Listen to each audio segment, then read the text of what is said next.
பாதம் பட்ட மண்ணை நெஞ்சில் அள்ளி பூசு அடிமைக்கும் வீரம் வரும் ஆற்றல் கொண்டு வீசு கண்ணின் தீயை முட்டி நின்று வீர வாழ்வை பேசு தலைவா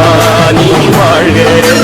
எங்கள் தேச தலைவனின் வீரம் பணியாது எங்கள் அண்ணன் எண்ணத்துக்கு ஈடு இணையேது பலியின்றி வாழ்வில் ஒரு வெற்றி கிடையாது தலைவா நீ வாழ்க